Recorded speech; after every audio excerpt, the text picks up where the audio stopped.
Amateur Traveler is in its 20th year now, but can you imagine if I had people on the show who had never been to the destination, but had just read about it or seen a movie about it? That wouldn't make any sense at all, and you wouldn't listen. We all know how important it is to receive advice from people who know a destination to get the most authentic local experience. And a great option for experiencing this is Explore Worldwide and their authentic small group adventures, led by local tour leaders, perfect for solo travelers who want to meet like-minded people with a desire for adventure. I'm often an independent traveler, but 2 of my last 3 trips were with small group tours because they organize everything and it's a lot easier. If you want to recreate the tour I did to Malta, they have a Malta and Gozo Discovery Tour. I'm intrigued by one of their tours called A Taste of Sicily. The company, again, is Explore Worldwide, and visit exploreworldwide.com to learn more. And thanks to Explore Worldwide for sponsoring this episode of Amateur Traveler. The nights are long, the days are short, and the weather is chilly to downright cold, depending on where you are.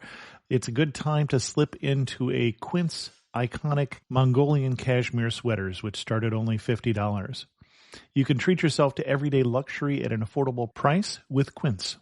If you really want to dive into luxury, you can check out their leather handbags, washable silk shirts, and European linen sheet sets.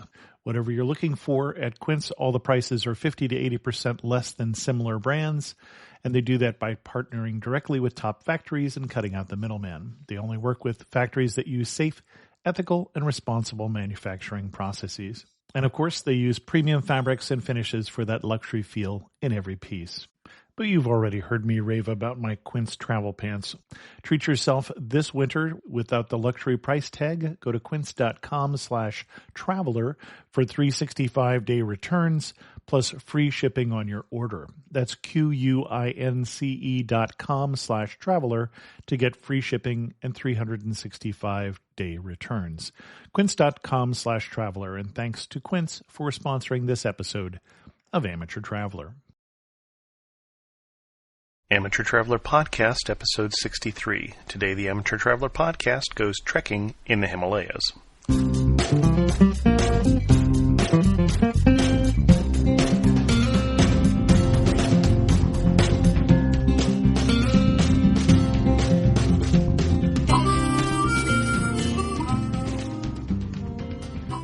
Welcome to the Amateur Traveler Podcast. I'm your host, Chris Christensen.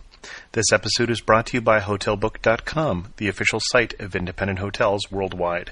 HotelBook.com. Stay your way. Stay independent. I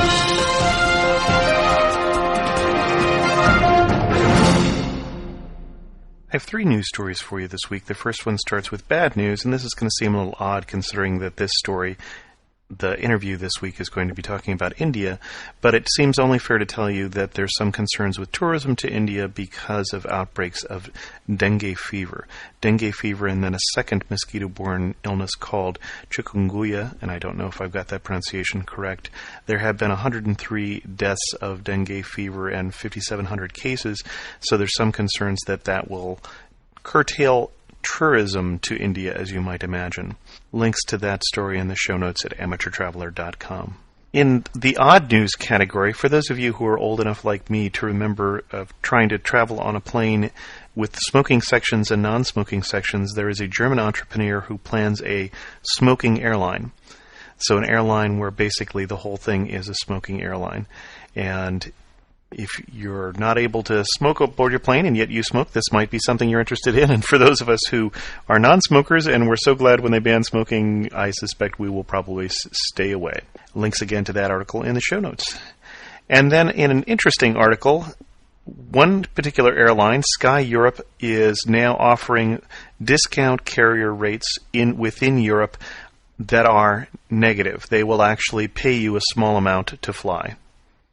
That's right. They will pay you a small amount, less than 10 kroner or $0.44, so 44 cents, Qualifying travel dates are November 1st through December 15th and January 9th through March 24th of next year. You need to book by Sunday, October 21st. So this is an act now sort of thing. If you are one of those people who doesn't listen to your podcast till later, I'm sorry.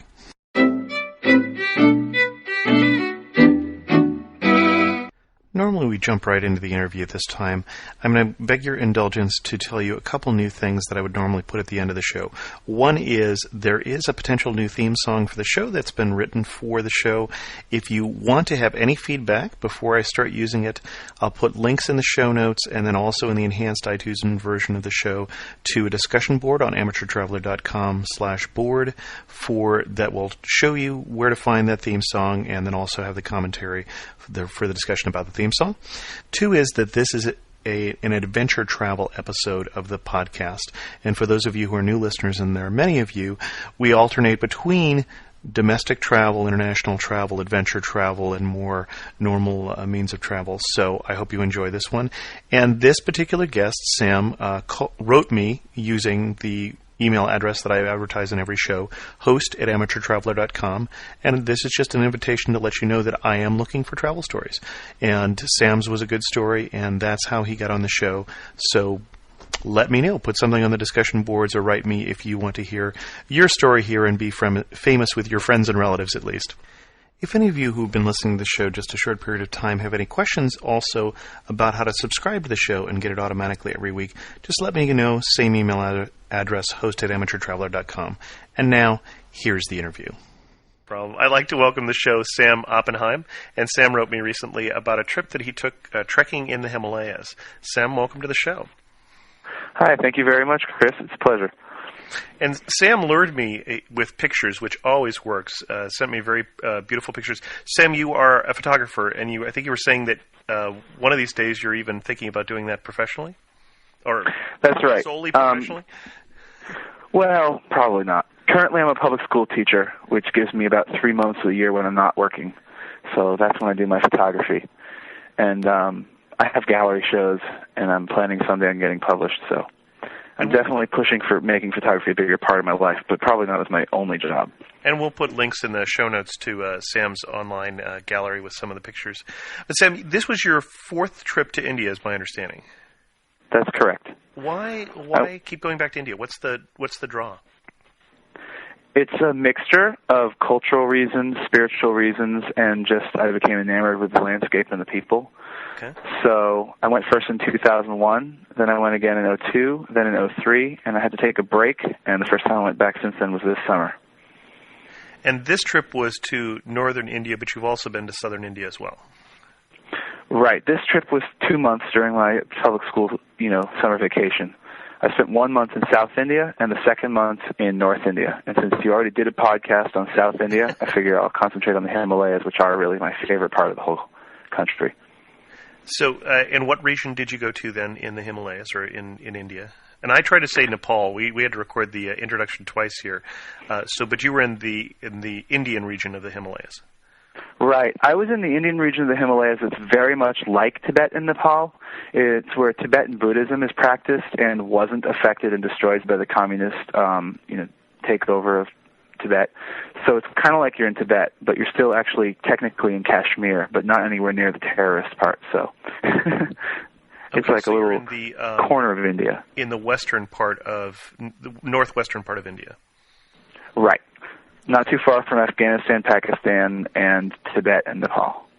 Okay. And the particular region you said was Ladakh. Do I have that right? Ladakh. Yep. And the capital city of that region is Leh. Okay. And the way you get there is you either take 2 days by vehicle from any place that's, kind of normally reachable by travel, or you fly in, which is what I did. When you say normally reachable by travel, so if you went that route, where would you go that fly in that would be closer? Or not as close, rather? Well, I mean, it's 3 days overland from Delhi, the capital of India, or 2 days overland from the other popular areas nearby, like Manali is a popular area in the Himalayas, or another place that's popular would be like Amritsar, the Golden Temple, which is at the border of Pakistan and India and Punjab. But basically, this is a very remote region. There's no train traffic, and the mountains are very, very high up, and the rivers run east to west. So you'd have to go through Pakistan almost to easily get there along a valley. So to go overland, you have to cross many mountain passes, which of course requires tons of switchbacks because for some reason the engineers haven't decided to build any tunnels yet. Therefore, it's much easier to fly in. And is that a small plane then that you're flying in? Yeah, but it's a commercial small plane. Okay. It's a jet, not a propeller plane. And you stayed in a hotel when you were there, or what were the lodging? You stayed in the same place for 2 months? No, I was in the Ladakh region for 1 month, and of that time, 7 days I spent in my tent trekking, and the other 3 weeks I spent in 2 different hotels in Leh. And I was planning actually on staying there less time, but we were there during the monsoon, and there were some problems with the weather. Okay, so you're going near the Kashmir region, and you're going during a monsoon. So how much planning did you do for this ahead of time?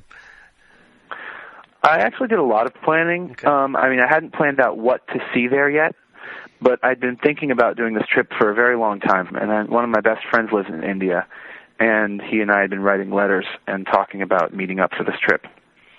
So we knew the weather was going to be imperfect, but we figured that it's the Himalayas, and it should be fine. Okay. Did it meet your expectation? Well, the trip was amazing. Everything was wonderful. The people were great. The photographs were wonderful. The experience was amazing. But the weather was the worst on record for that region for the monsoon ever. We were actually stranded completely. 5 of the bridges were knocked out, and we couldn't move or leave the region. Oh, my. Wow. And so when you were trekking, you were going just the 2 of you, or were you in a larger group? We were in a large group. I only knew him beforehand, but we befriended a bunch of other people there, and all of us went together. I guess there were 6 of us on the trek.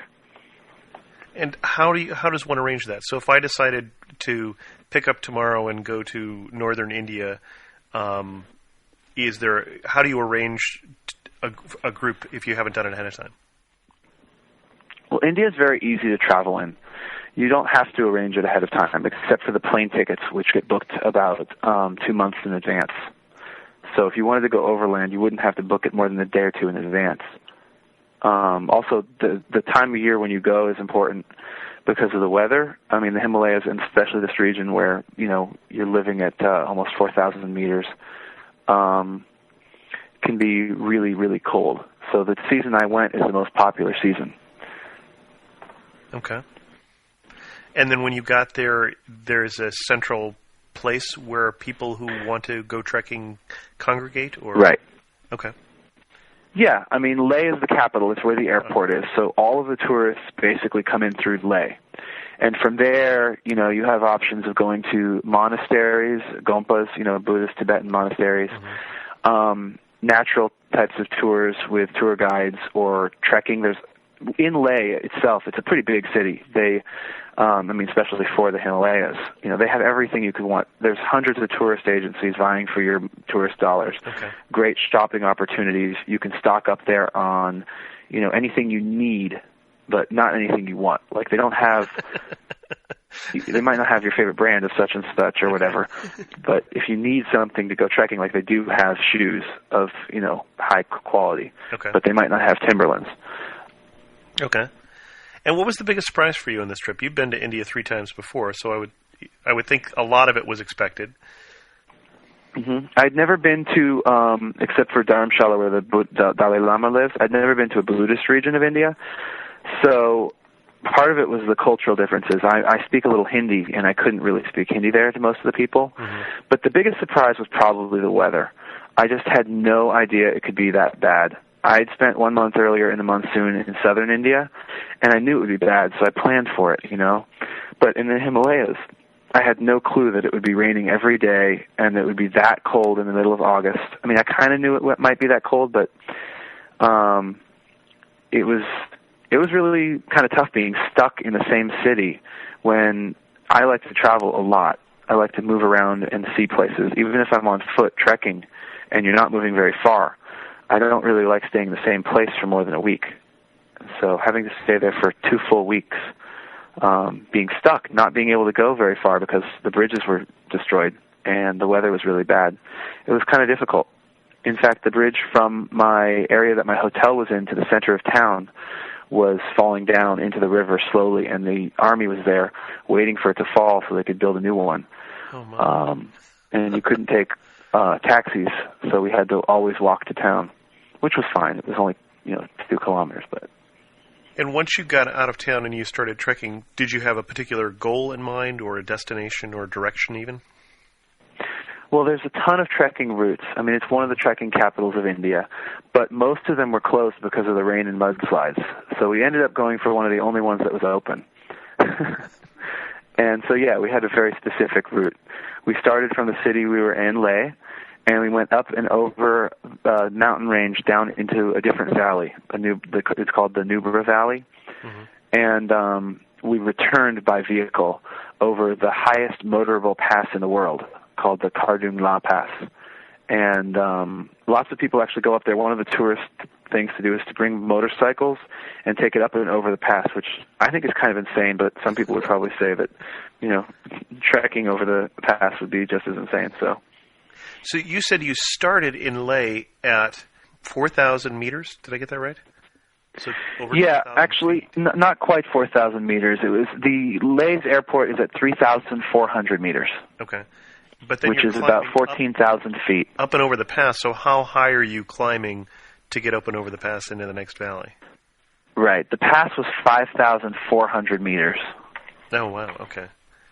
And you stayed there long enough to acclimate? So I've been at 11,000 feet and for just a day, and there's a lot of breathing without a lot of oxygen coming in. So you're up at over 15,000, 16,000 feet at that point.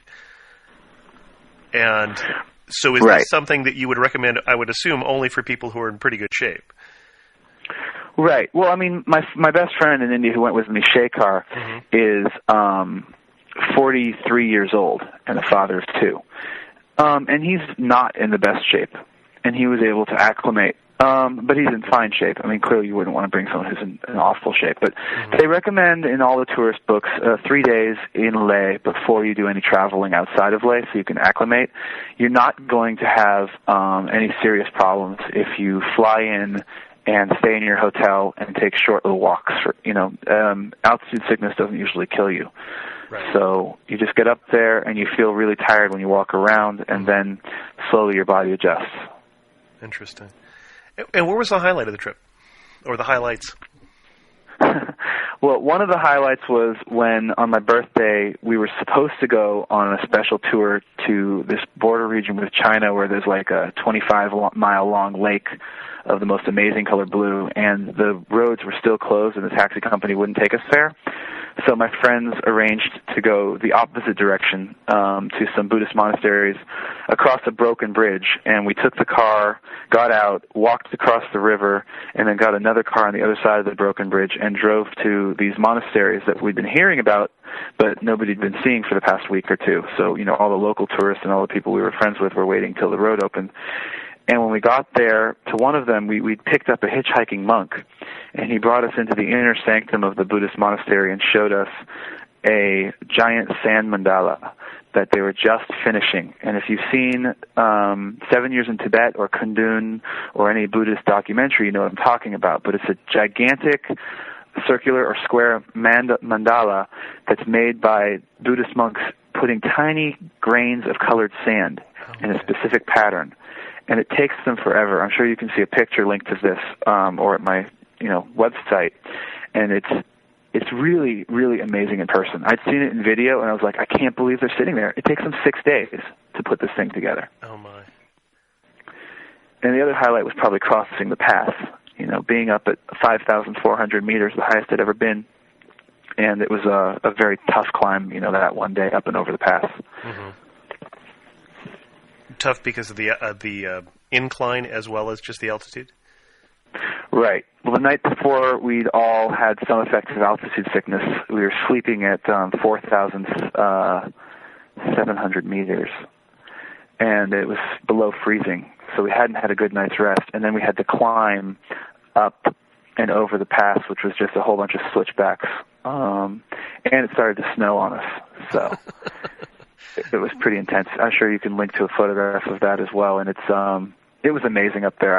I would recommend trekking in the Himalayas to anyone who feels up to it. It's not the first time I've gone trekking. It's the first time I've gone that high. And usually whenever I've been in India, and I've been there now for a total of 8 months, the highlight is almost always in the Himalayas. It's just a part of the world that is completely amazing, fresh, some of the newest mountains. They're really very different from the Rockies. And there's something amazing about them. Any particular thing that stands out for you as a photographer? Well, I've been to the Himalayas 3 times before. Mm-hmm. So this trip, I got better pictures in South India. But the thing that stood out the most in North India and the Himalayas for me as a photographer was the people. Mm-hmm. Because it was like being in Tibet or Nepal where I had never been. If you look at the photographs, you'll see the people's faces. They look very Asian. Mm-hmm. If you look at the Buddhist monks, they look like the Tibetan Buddhist monks. If you look at the architecture. So it's like taking a trip back in time to Tibet before China invaded. Mm-hmm. And coincidentally, one of my other friends who's a public school teacher went to Tibet this summer, and she came back depressed from that. She said, it's so nice and so wonderful in some ways, but it feels ruined by the overflow of Chinese and what they've done to change it. And that was a kind of a leitmotif I heard among other travelers who'd been to Tibet and as well. If other people are going to go and follow in your footsteps, what would you recommend? What advice would you give somebody who's going on this same sort of trip?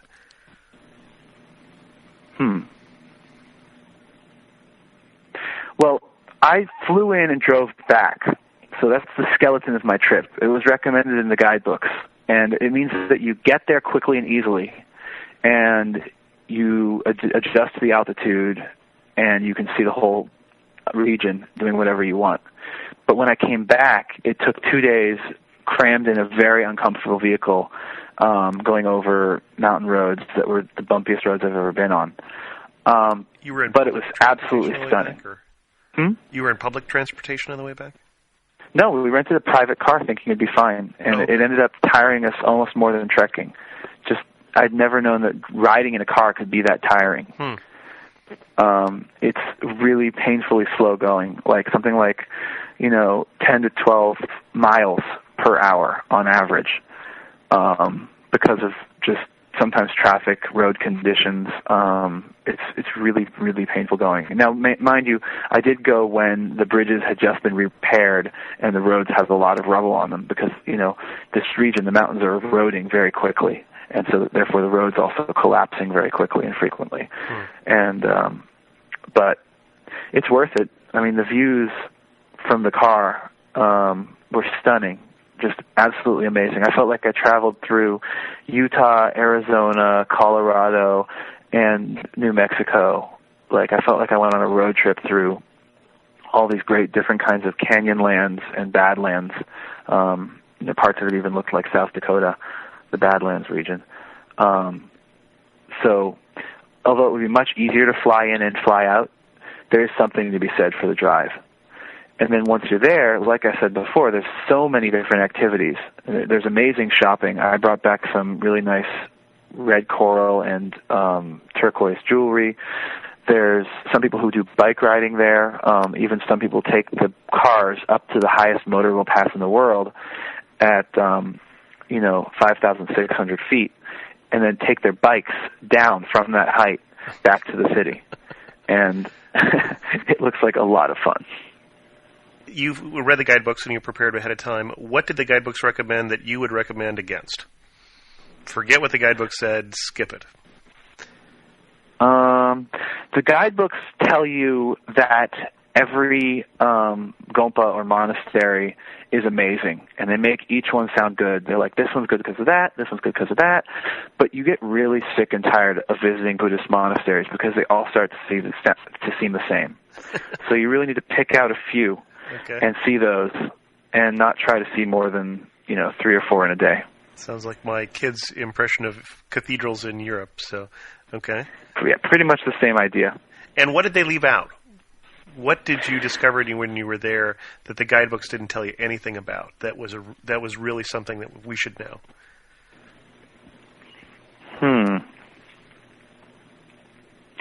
I don't think they mentioned picking up hitchhiking monks as a great way to get inside of the temples and have a more personal. We were in his bedroom drinking tea, and he was telling us about his life there and showing us his little tiny kitchen in the corner. I like to stop and talk to people as often as possible. Even when we're driving in the car, we saw some apricot sellers, and we just stopped and talked to them and went and got a cup of chai. So, for me, one of the best parts of being in a foreign country is to try to talk to the people who you might otherwise drive past to get to whatever your destination is. Not that it's particularly surprising, but it really enriches your trip. Mm-hmm. And as long as we're talking about talking to people, a language, you said you couldn't use the Hindi, so you were mostly conversing in English or in tourist charades, or? Yeah, I'd find usually most of the people knew a tiny bit of Hindi if they didn't know any English. Mm-hmm. Tourist charades works, just smiling works pretty well. They do live in India, so they all go to public schools, and they're either learning some Hindi or some English or both. So most of the children in the younger generation speak it, so especially the children are really easy to approach. With English even, they all want to learn English. Sure. Anything that stands out from your time in the city when you were stuck there for 2 weeks? Well, it was actually nice. It was nice to slow down and stay with the same people, and we got to know the restaurants. The owners of the restaurants got to know us really well. We got to know where the really good food was in town, and Leh has a restaurant called Tibetan Kitchen, which we actually had to make reservations at, which is pretty unheard of in India, and it was worth it. That's something that my guidebook was from 2001, and I don't think it was even in there except to say that it was good. So I'm not sure what it says in the current guidebook, but you need reservations and it's worth it. First of all, which guidebook were you using? I usually use the Lonely Planet guidebook. That was my guess, but okay. I'm not sure if they're particularly better or not. And that worked well for you? Yeah. Where Lonely Planet worked great, even though I was using one that was 5 years out of date. Okay. It's funny because everyone there has a Lonely Planet. And it's like you're walking around the street, you sit down at dinner, and every table has someone with a Lonely Planet guidebook. So. And then in terms of the restaurants, what is the food like in northern India? Is it similar to what I think of as Indian food, or is it a different type of cuisine? You can get what you think of as Indian food in North India, absolutely. But their cultural background is more like Nepal and Tibet. So they serve momos, which are like what we might call pot stickers or dumplings. And they serve them in soup, and they serve them fried, and they serve them boiled. And they serve sampa, which is that barley kind of relative that they make into kind of an oatmeal or a porridge, and they also make soups out of it. Okay. So, half of the restaurants usually have sections in the menu, Indian, Chinese, and Tibetan. And you can order from any of those. But, of course, the best restaurants are the ones that specialize in one or the other. Sure. There's also a huge community of Israelis, so there's a lot of Israeli food up there. And I befriended a few of them. We went out to dinner, and I made the mistake of saying that the hummus was okay. They denounced my ability to judge hummus after that point in time. But why? I thought it was fine. Do you know why there's a large community of Israelis in that part of the world? Well, I know that a lot of them finish their military service, the mandatory service in Israel, and go either to South America or India because they're both like popular destinations for travel. And I know that a lot of Israeli Jews have a soft spot for Buddhism, so they tend to conglomerate in certain cities in India, like the Dharamshala, where the Dalai Lama lives, and Leh up here. But also, just kind of like there becomes a scene, once a group of people keeps going back there every year, and you can see Hebrew written on the signs for some of the restaurants. It's incredible. And similarly now, parts of India are becoming popular with Koreans, actually, which was a real surprise for me. There were a bunch up there in Leh, and especially in Delhi. There's even Korean restaurants and Korean writing on the sides of some buildings. So as different parts of the world have a burgeoning middle class, I think we'll see a lot more people traveling to India as long as it stays to be, remains very affordable, which it currently is. And just getting back to one of the first thoughts from the beginning, you mentioned Kashmir, and of course, I immediately think that's a little dangerous region. What are things like there from a political stability sort of standpoint right now? Well, we debated whether or not, when the roads were all closed and they finally opened the first road out, it was through Kashmir, through Srinagar. Okay. And because I speak Hindi, and I'm not too pale-skinned, my friend and I were saying that I could just sit in the cab and not talk and we'd be fine. But, I mean, that's the kind of attitude. Is people are very wary. We met plenty of Indians and Kashmiris who came through Kashmir and who highly recommended it and said how beautiful it is. It's supposed to be one of the most beautiful cities in the world. But most travelers have the same opinion, which is, well, I'm young and I'll wait until it's a little safer. Sure. Okay. And it's far enough away that things are... that region you went to is not really impacted, as one level removed from that. No, it's not impacted at all. Okay. In the 30 years since the problems in Kashmir, or however long it's been, there have been no attempts at terrorism in that region because even though the groups that are trying to take over, the borderline in Kashmir have tried to spur some, protests and such in that area, the population there is pretty happy with the government.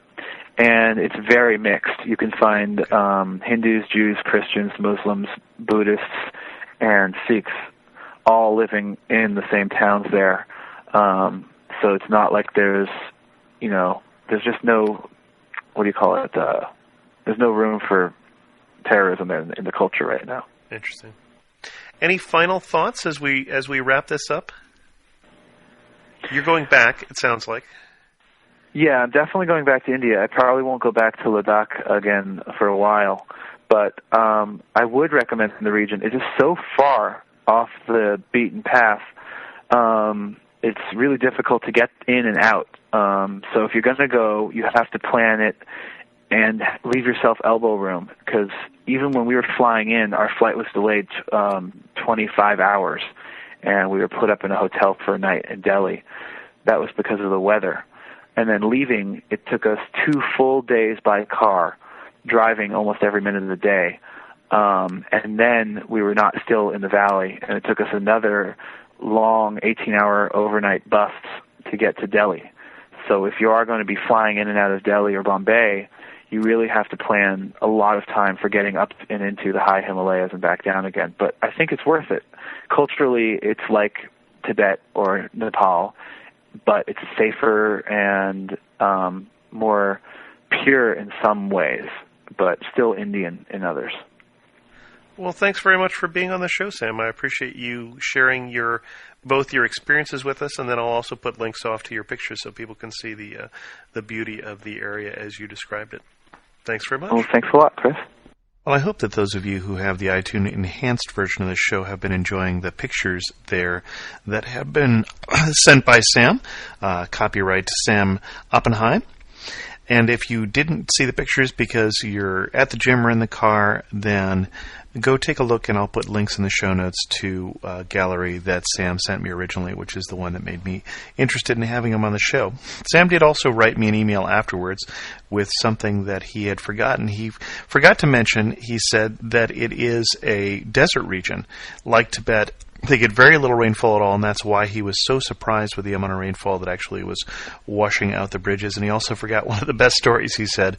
After hiking over the passes, 2 days later, still hiking through villages, we were camping, and 12 Russians on bicycles caught up to us. They left on a trip on mountain bikes, hiked up to the pass, then left their mountain bikes there, hiked down and camped, then hiked up with the equipment the next day and biked down, catching up to us. Crazy. I have 2 travel resources for you in today's show. The first one is an article called 10 Budget Travel Myths. Myths like it's always best to spend frequent flyer miles before spending real money. 2, if I stay in a hostel, I'll always have to share a room with strangers. An interesting article. Check out their 10 myths. It's from About's Budget Travel section. And another article from the same website is called Around the World in About $1,300. They point out different ways to get around the world less expensively with an around-the-world trip. Check out that article. Links to that in the enhanced iTunes version of the show or in the show notes at amateurtraveler.com. My apologies to the subscribers to the MP3 version of the show, whose part 2 of the New York City show sounded a whole lot like the part 1 repeated. That was my mistake in the feed, and if you check it out now, that's been fixed and you can get the correct version of the show. But again, my apologies, and my thanks to Shimon, who wrote me and pointed out my error so that I was able to fix that. Don't forget to go to the discussion boards, amateurtraveler.com/board, and check out the potential theme song for the show and let me know how you feel about that. Send me any comments at host@amateurtraveler.com. Tell your friends about the show, and if you're particularly bored, Virgin America is a new airline that's starting up in the United States, owned by Richard Branson, who owns Virgin Atlantic and Virgin Records and all of those others. And they're looking to name their planes, and I've suggested the name Amateur Traveler Podcast. I'm not sure that they'll go with it, unless, of course, there's a groundswell of support. But check out the link to that and the show notes at amateurtraveler.com. Thanks so much for listening. This episode was brought to you by HotelBook.com, which features nearly 5,000 unique and independent hotels in more than 140 countries. Whether it's a resort, a cabana, or a castle, HotelBook.com invites you to stay your way and stay independent. Visit HotelBook.com to see the latest destination deals, with rates from $60 a night, from an upscale city hotel to a relaxing beach retreat. HotelBook.com will show you the best deals for that one-of-a-kind travel experience. HotelBook.com. Stay independent. The best and the brightest, served up daily by the sharpest minds in content delivery, pod show, and limelight.